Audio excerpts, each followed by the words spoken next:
భార్య: ఏంటి, ఈ మధ్య మీ బట్టలపై లేడీస్ తల వెంట్రుకలు కనిపించడం లేదు? భర్త: పోనీలే, ఇప్పటికైనా నన్ను నమ్ముతున్నావు. భార్య: నేను మిమ్మల్ని నమ్మను. ఇప్పటికైనా చెప్పండి, దానికి ఏ షాంపూ కొనించారు? కూతురు: అమ్మా, మీ అల్లుడు హిమాలయాలకు వెళ్తానంటున్నాడే. తల్లి: ఎందుకు? కూతురు: ఇంట్లో పనులు చేయలేకపోతున్నాడంట. తల్లి: అవునా? వెళ్తే అక్కడ వాళ్ళ మామగారు ఉంటారు. నేను అడిగానని చెప్పమనవే. వినయ్: అదేంట్రా రాజు, రోజు రోజుకి లావైపోతున్నావు? రాజు: మా ఇంట్లో ఫ్రిడ్జ్ లేదురా.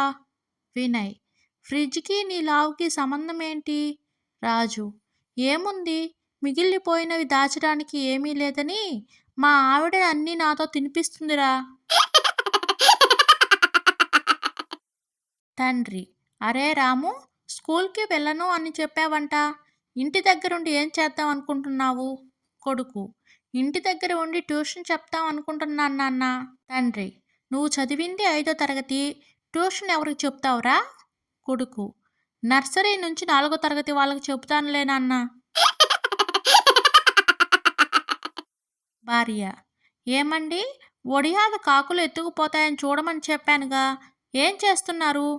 భర్త: నువ్వే కదా సరోజ, కాకులు ఎత్తుకుపోతుంటే చూడమని చెప్పావు, అదే చూస్తున్నాను.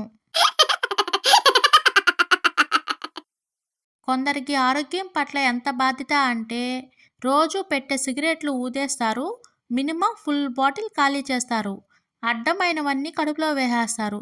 కానీ ఎప్పుడైనా ఒంట్లో బాలేక ఆసుపత్రికి వెళ్తే, డాక్టర్ గారు, ఈ మందులు మంచివే కదా, సైడ్ ఎఫెక్ట్స్ ఏమీ రావు కదా అని ఆరా తీస్తారు.